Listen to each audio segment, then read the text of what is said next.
Hello everyone, my name is Louis, and in this video I will show you the second piece of software in our XCT toolchain, being the RingIndicator. So the XCT toolchain is a toolchain of programs that was built to handle high-resolution CT scans of increment cores and tree rings. This piece of software is the second one, the RingIndicator, which is used to actually indicate rings on individual cores and calculate density profiles. We will indicate the output of the previous program, CoreProcessor, which I have explained in another video. So first I will show you a CT scan of a core. So for example, this is the output of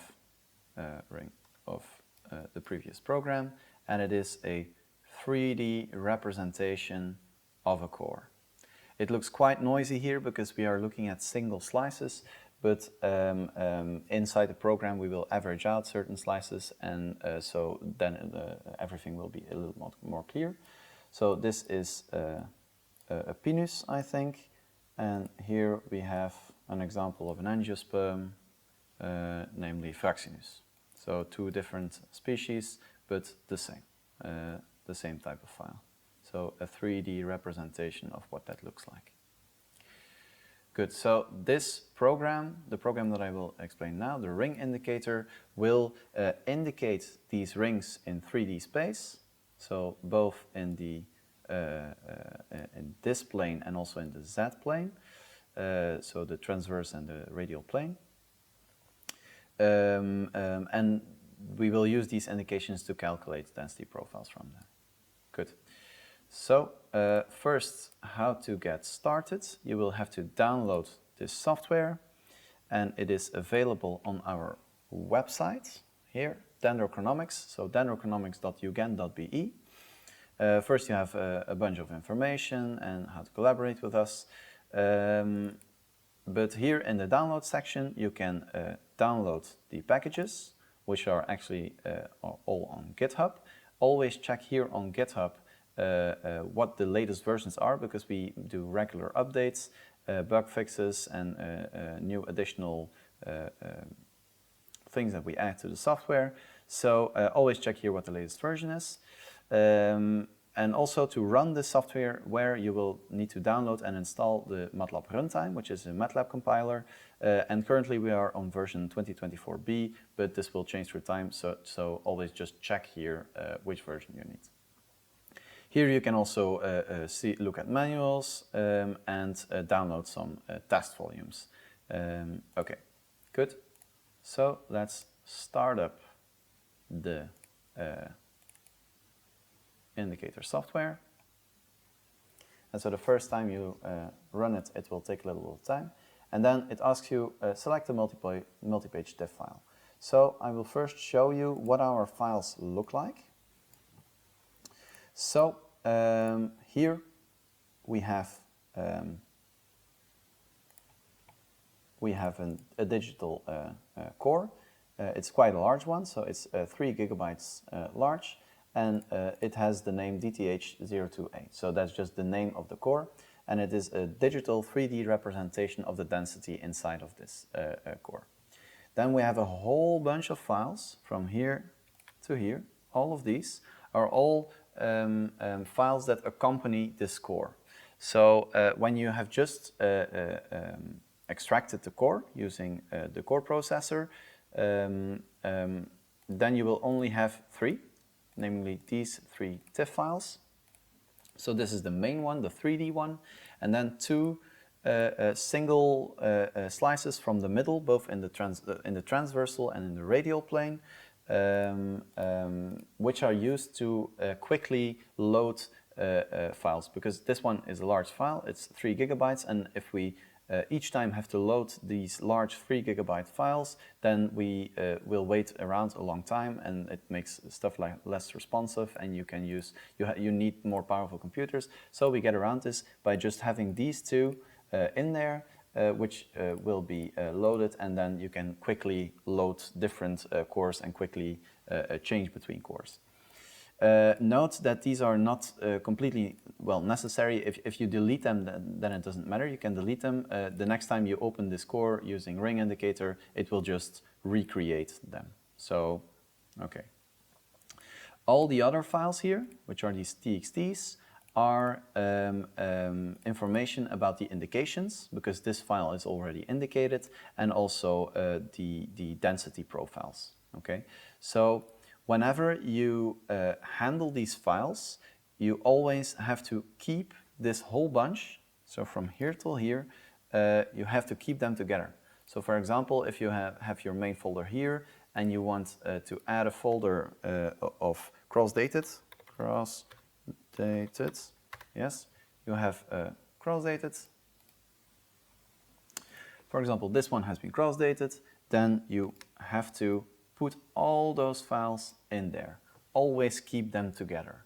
Otherwise, stuff will get confused and we will have multiple versions. So just keep all files related to the single core together, and then then the program doesn't get confused. So, okay, I put them back, delete the cross-dated. Okay, now I have opened the RingIndicator and it asks me, what TIFF file do you want to open? So what core do you want to open? So I will go to the location of my files. So sample cores here. And here we have all the TIFF files in this folder. So we have the one that I showed you earlier, this one, but also the radial and the transversal, and this for 4 cores. When you tell the program, oh, I now want to open this one, you can either click on the main TIFF file or one of the radial or the transversal. It doesn't matter, it will understand and it will just open the correct way. Okay, so for example, I want to open this one, I say open. And then it has to think a bit, and then it opens. So when you open an indicated core, it will always look like this. So when you open an indicated core, it will automatically open the indications that were along with the file. So let's first talk about some basic functionality within the software. So you can see the green lines are indications, and they are indicated both on the transversal plane and on the radial plane. At the moment, it all looks kind of smushed and very closely together. So we would like to zoom. And so the zoom function within this software is to click Control and then scroll with a mouse. So Control and scroll.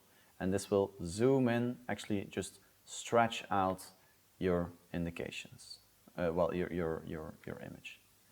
And that way you can just stretch as much as you like. If you have like super small rings, then you can stretch crazy.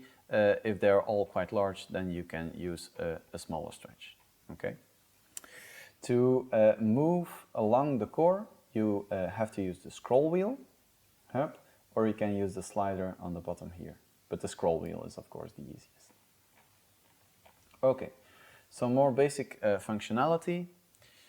If I zoom in here, so how to add a ring? How to add a ring? You add it by clicking. Okay, you click, and that way you can add rings. These are completely fictitious, so false. So I will add a correct one right here. The ring will always be added on the x coordinate of where this green line here meets the red one. So if I click here, then over here there will be a red one. There will be a new ring. Okay. The angles are always interpolations of the two that are closest together. So for example, if I have a ring that looks like this and I have a ring that looks like this, then putting it here, it will go along with these angles. When you have a bunch of rings that are too much and you want to delete them, you can always do right-clicking. So adding a ring is a left click and removing a ring is a right click. Okay. Changing the angle, you can do it with the top box here, and there you can change what the correct angle is. The same in the radial plane, just like this. Okay. A quick note, this software is tailor-made for CT imagery, so 3D imagery, but it also works on just flat images, RGB images, or masks or whatever. It just needs to be in a TIFF file format, and then it will work. Okay.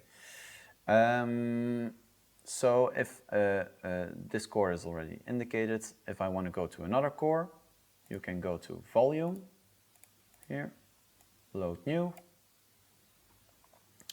I again go to my sample cores, and I want to, for example, open this Fraxinus. Okay. And you see this one hasn't been indicated yet. Well, not fully. Okay, that's how to go to different files. And you see that this is super quick. That's because of the smaller transverse and radial files. Okay, so let's go back to this, this Pinus example, because it's quite useful to explain a few things. So sample cores, this one. Okay, open. Good. Now some more basics. So when you add a ring, this is not directly saved. This is just inside of the memory. This is not written yet. Okay, and how to save? You can either click Save, or you can click Control S. So like you do in Word or whatever, you just click Control S and then it is also saved. How are these saved? It is done in here. So it has now written new TXT files. So for example, in this file, I will quickly remove all of those. Yes. So I now only have the TIFF files, but this is still in memory. Okay, I can save it. Up, and it has now written the ring and the ring width. Okay. There are a bunch of shortcuts in this software, and you can always find them here in Help shortcuts. So Control S is saving the rings and the fibers, which I already showed you. Control Scroll is to zoom, which I showed. R can hide all the overlays. So if I go here, if I click R, then we can get a clean view of the image. And this is useful for, for example, if you have like super small rings and you want everything out of the way for a second, then this can be used. Then what else is there? Yeah, you can hide and show different types of things. What's maybe also useful is the different kinds of views. So if you click Control 2, then it only shows the transversal plane.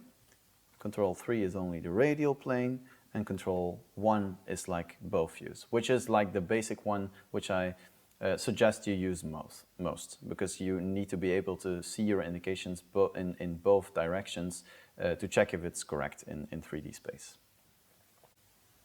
There are a bunch of options to show, to change the view inside of this program, and you can do this all in images. So, for example, you can change the grayscale range. So I want to have my grayscale range go from 300 kilograms per cube to, for example, 900 kilograms per cube, and then you can increase the contrast. This is way too much, but it's an option. So I will change it back to, for example, 200 and 1100. Okay, and that's a bit less contrasty, a bit better. Then in images you can also change the magnification, but it's easier to do it with the Control Scroll. You can also change the size of the positioning square, so it's these squares here. Maybe you find it easier to make them bigger or smaller, so you can change it here. These are to set like the depth of the transverse or the radial plane. So for example, if you want to change where inside of your core you're looking, so now we're showing both the middle and the middle of the transverse and the radial plane. Here you can change that, but I highly recommend that you don't do this. This is just exploratory. Then set the slice averaging. All of both of these are an average of a certain number of slices in the Z direction. So this is not a single 3D slice. It is, for example, 10 that are averaged out. And you can change this. For example, if you want only one, like a single slice, or if you want to average 100 for some reason, you can change it here. So I can show it, set the slice averaging. This will require the whole volume, so you need some RAM to do this, but that's fine in this case. So for example, I want to average out 5 slices. This will increase the noise. It will first calculate, but then it will increase our noise, which you will see.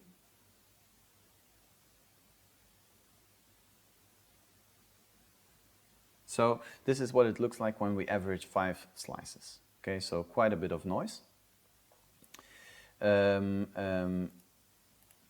Once you have indicated a file, you can do a fancy thing. It's called the median filters. And these median filters, they account for the angle of our rings. So the simple, the simple averaging, the slice averaging, it just goes straight into the Z direction, and it doesn't account for like the slantedness of these rings. The median filters, which we have implemented here, will take this into account.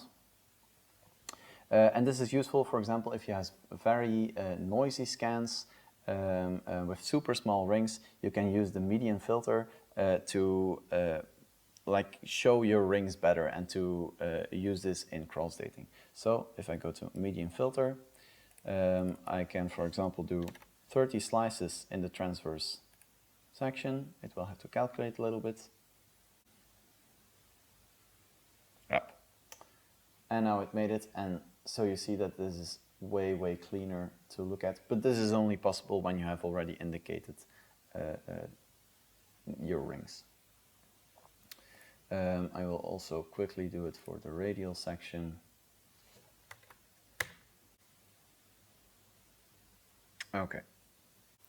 I will now show you how to do a basic indication of a core. There are multiple steps. So the first step is to tell the program how the structural angle, so the angles, this angle and this angle, fluctuates throughout the core. Okay, and we will do this by indicating a few rings. So not all of them, but we will just indicate a few. So for example here, this and this. Then I will zoom out a little bit. Then we go to a next spot, for example here.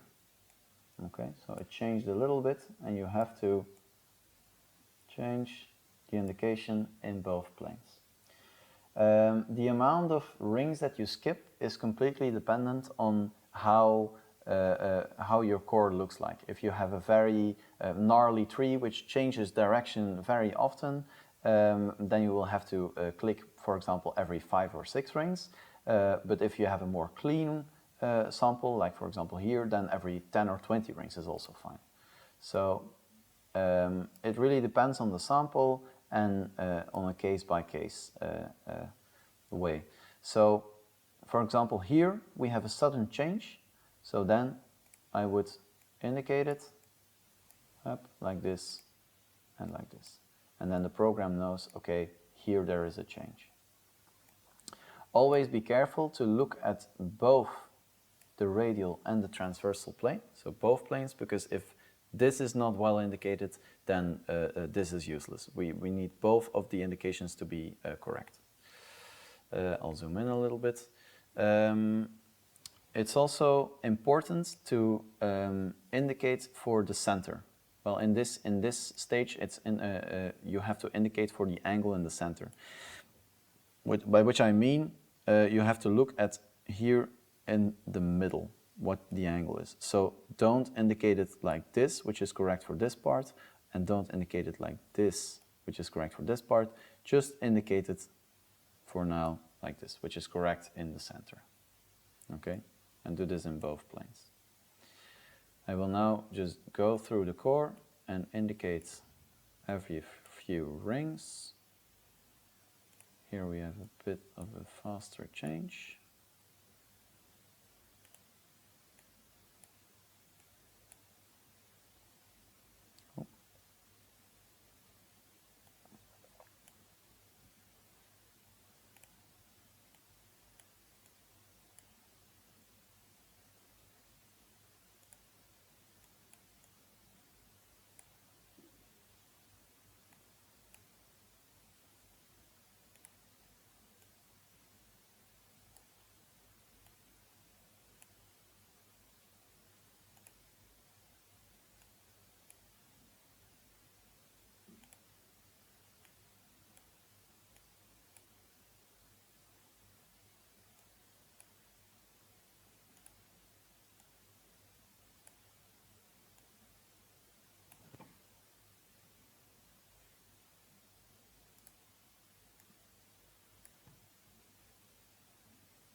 Okay, when you have indicated the full core, it looks like this.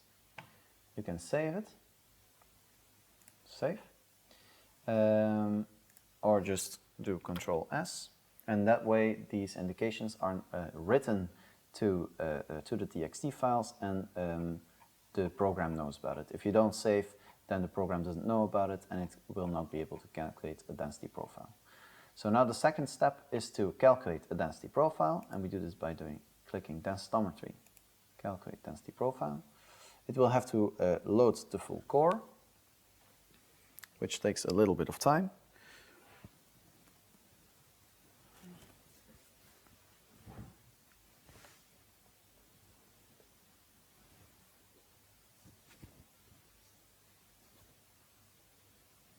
Okay, and then it asks for two things. So first, what percentage of the core radius do you want to take into account?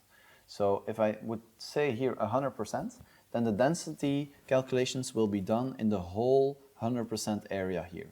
But of course, you can see here on the edge there is a bit of air, and you also don't want to really look at like the super edge of these cores because they can be compressed a little bit. You always want to look at the center. And so usually I will do here 20%. So this will only take the central 20% of the core instead of the full. Then the second question is the fraction of highest values to be taken into account. So if you say I want to take 100% of my density values, then it will just average, okay? But sometimes you don't want that. For example, in this species there are many resin ducts, and these resin ducts can like confuse the density profile, because then you have a dip where there is actually just liquid. So you can get rid of this by filtering, and for example only taking the 30 or 20% highest values of your density profile. Well, the 20% highest values when calculating the density profile. These two are quite a good starting point for conifers, but each species is different, and you can like experiment with this, which is the best. Okay, when I say okay, it will calculate the profile, and so it takes this 20 middle percent, which is nice because it avoids the air around, and it is doing this slice by slice, and it is accounting for the direction both in the radial and the transverse plane. So it isn't like making a straight average, it is making this slanted 3D average.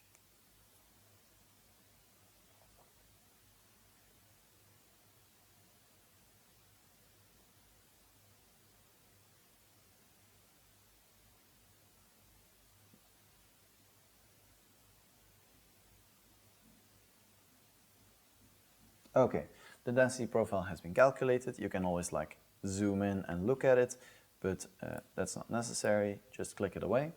You can also display the density profile by going to densitometry, plot and height density profile, like this. And you can clearly see that some rings have a higher density and some have a lower density. So for example, this one has a high density, high MXD, and this one has a lower MXD. But this is not done yet. We first have to indicate all of the rings to make this more exact. And we will do this automatically by using this density profile, so using these peaks, because the indication should be like at the end of this peak, right? And we will do this by going to Auto and then Maximum Detection, okay? It warns me all of these will be reset, okay? That's fine.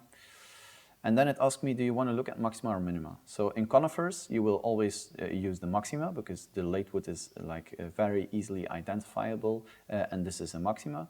But in other species, for example, oak, there the early wood is the easiest to identify in the density profile. So the early wood vessels where the density is the lowest. And so, for example, for oak, you will use minima. But here I'll show it for maxima, okay? And then it asks for two parameters to optimize the peak detection. And so the first one is the most important one, the peak detection difference. This is like kind of a parameter that asks like how far away are the rings from each other? Is it like super small, super narrow rings which are super close together? Then you have to take a lower value here. So for example, 5 or 6. If the rings are quite wide, like here, and it's super clear, then you can take a higher value. For example, here I will probably use about 30 or 35, but you can experiment with this, and this will change according to like the species and the site. But once you have like found like some nice settings, then you can always use the same, and it will usually just work. So, for example, here I will take 35. Okay, and then it will have indicated all of the peaks that it thinks are rings. And so I can see that it did it quite well. Here there is a little mistake, for example, because it thought this peak was a ring. You can just remove it like this. And so it made a few mistakes, but it's quite fine. If, for example, we make another attempt. So for example, if I would have done 10 here, which is way too sensitive, and I say OK, then it will indicate, you see, many rings that aren't rings. And then you will have a lot of work to correct these. So first try and optimize a little bit. You can just do it again and again, the maximum detection, until you think it's fine. So I will do maxima and maybe even a little bit further apart, like 40. Okay. And now this is way better. And so trying around a bit, experimenting. Okay.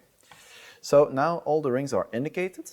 Well, all the locations of the ring of the late woods are indicated, and the first step now is to check which ones were forgotten or which ones were double. So usually this one disappears. I will also maybe indicate, well no. This one disappears, so you can indicate this one here. Don't indicate it yet on this border because we need to do another step later, which will be shifting. So just indicate it here. And you can just go quickly through the core to see where it made any mistakes. So for example here, this one was wrong, you remove it. This one is wrong, you remove it.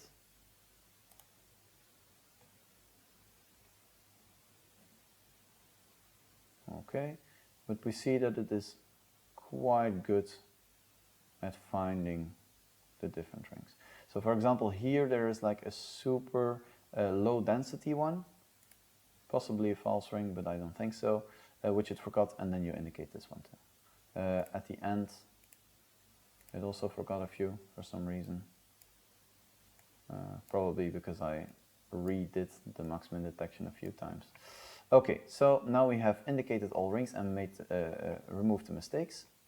And it did this quite efficiently. So we have indicated now 146 rings here between brackets in quite a short amount of time. If I wouldn't be talking, then this would have been much faster, of course. Okay, so I'm happy with this. I will save it. But you see that the indications are now not on the borders, and we of course want them to be on the borders. So we go to rings again. We go to auto, and then go to shift rings to inflection. So the inflection point is where the density rapidly changes from the late wood, the end of the late wood, to the beginning of the early wood. There you have like an inflection point, and we will shift it to this inflection point. And do this here. So shift rings to inflection, before or after the indication. So again, this is in the case of the conifers, we will say after, because we will shift the indication a little bit more to the right, so after. But for example, in oak, when we have indicated the early wood vessels in this case, then we would shift it back a bit. So then we would say after, then you would say before. So, but in this case, we want to shift to the right, so we say after. Okay. Again, the same parameters. Usually, you just use the same parameters you used for the peak detection, and then this will work fine. Say okay. And now all rings are beautifully indicated. Sometimes this shifting, for example here, will forget that the ring was here and shift it to the next one, and then you have to like manually put it back. But usually this doesn't happen too much. If it happens often, like for example in this ring, it will do it because it didn't find it, and it's quite difficult for it to find like this inflection point and this maxima. Yeah, but it seems that it was quite fine. So now the last step in the indication is to go all the way to the beginning,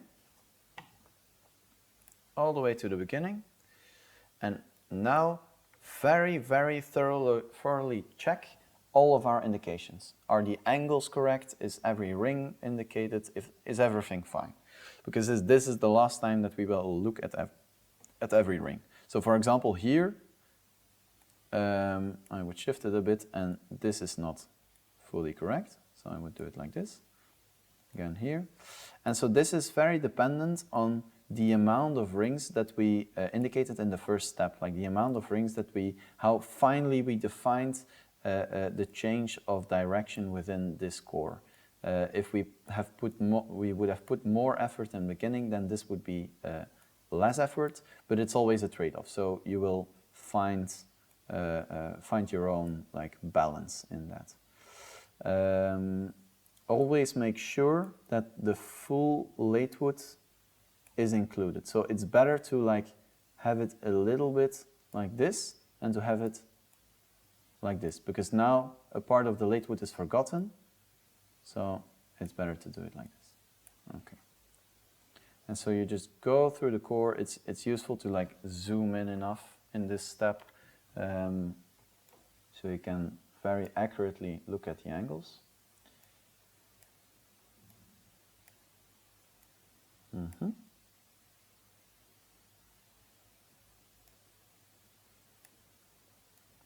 And we just go through the whole core and correct stuff.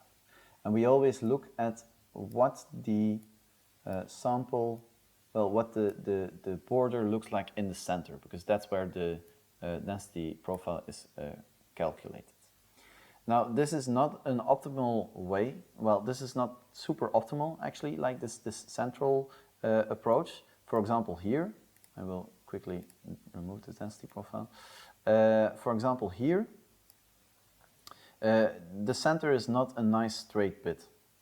And so for now, we just have to indicate it in this super weird way. But we are working on an update to the software, which should come in the next few months, which works more like CoreProcessor does with blue intensity, and it selects areas. And I will quickly show a preview of it, like this. Up. And so we will have all of these areas. So for example, I would like to use this bit instead of the center. And then it will calculate the density profile throughout these areas. But please ignore this for now. I will put an update to this video if this is finished, because it isn't finished yet. Okay, we have now indicated the full core. Everything is fine. Again, click Save. Don't forget to click Save, otherwise your indications are not remembered. Oh, yes. Otherwise your indications are not remembered. Then an option is to now calculate the density profile again, because we have like changed the angles of our indications a little bit. So you normally have to recalculate the density profile, but we also have like a density, bench density calculation, which is more useful to do. So you can just, when you have indicated everything and cross-dated everything, you say, please do the bench density calculation of this full folder, calculate all of them, and do it that way. So we don't have to recalculate the density profile for now. What else? Yeah, so you see here the file date at the moment is set as 2022. This is set in rings set file date.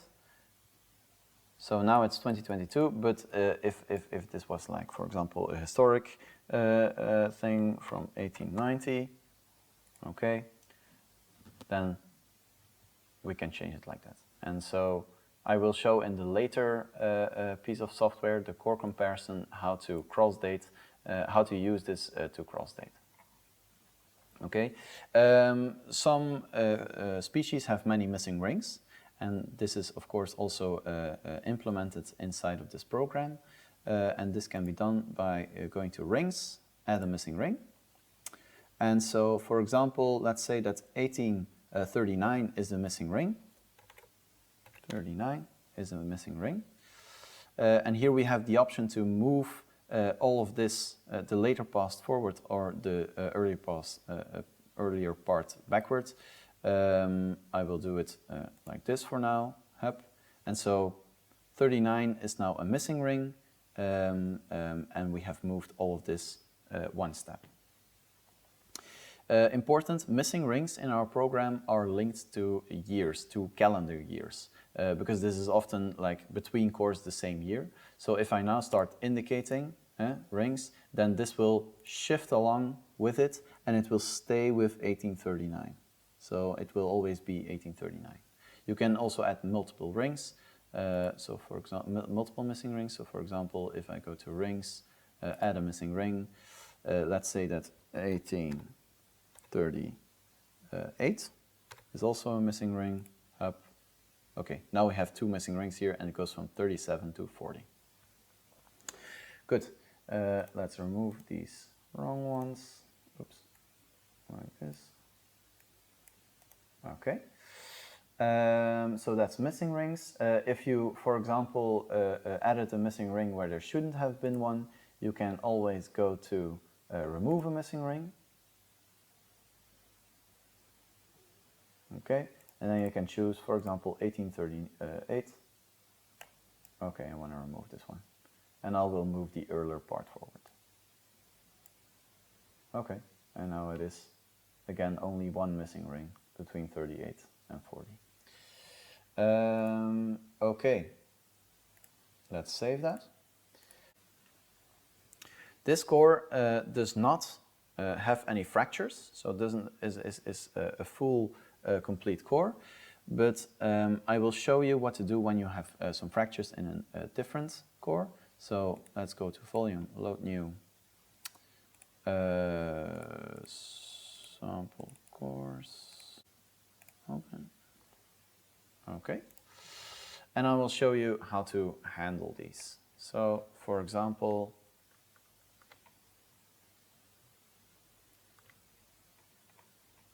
let's say this one, here there is a little break, and so we don't want to have this inside of the density profile, because this is air, this shouldn't be inside the density profile, and also this artificially makes the ring wider than it actually is. So what you do, for example, I will quickly indicate some rings around here, so that it is a more convincing example. So, for example, you have these indications, and 1890 is now a broken ring. You indicate where the breakage is, so like this. So this part in between should not be included in the density profile and should also not be included in the ring width of this one. So we click Save. And then we go to Rings, Mark a fracture, and then we say what ring number it is. So the ring number is different from the year. So the ring number is number 19, which is here between brackets. You say 19. And then you have two options. Either the breakage is in the middle of a single ring, or it is on the border of two rings. I will show later what the second one is. So let's say it's in the middle, because it is here. It breaks a ring in two. Say OK. And now this fracture has been added over here between these two rings. So this part is 1890, and this part is also 1890, and in between we have a fracture. Okay. And if I start changing the years and adding rings and do whatever, this will always stay. So whatever calendar years these are, the fracture will always stay on the same point. Okay, good. Now let's say that this was wrong. I want to remove it. So I go to Rings, Remove a Fracture. So this one, okay, then it is removed. And I want to quickly maybe show what the other option is.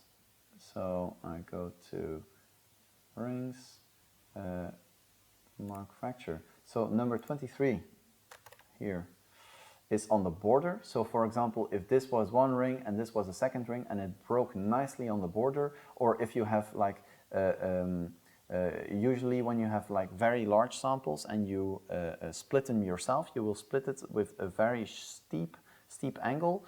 Then you will at some point jump from one bit of the core to the next bit of the core. Then you can use it on the border. Then you just indicate until a certain point.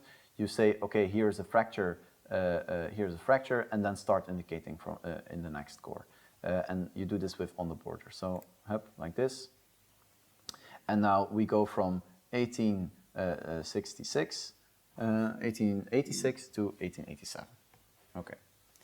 You can change the size of this, you can add rings, whatever, and it will always stay the same, and it will stay with this breakage. Okay, save. Good. I will now quickly show how a batch density calculation works. So, for example, I have here a folder full of indicated cores. Yes, and I have already cross-dated them. And now I want to make my final density calculations. You can do it using densitometry, batch density calculations. You go to your sample folder. Oops, it's this one. Here are all my indications in this folder. Say select folder. And then I say what density calculation parameters do I want to use for all of them. So for example, 20 and the 30% highest values. I say okay. And now it will just load one by one and calculate one by one. Okay. It's important that you do this at the end of your project, so at the end of all of your indications, so that all the density profiles are nice and clean and are the way that you account for the latest indications that you made. Yes, so important to do this at the end when you have indicated a whole bunch that you're happy with. This can sometimes take some time, certainly if they are big cores, so you can just put this up at night and come back in the morning and have hundreds of cores with new density profiles. Okay, let's maybe wait a little bit for this to finish.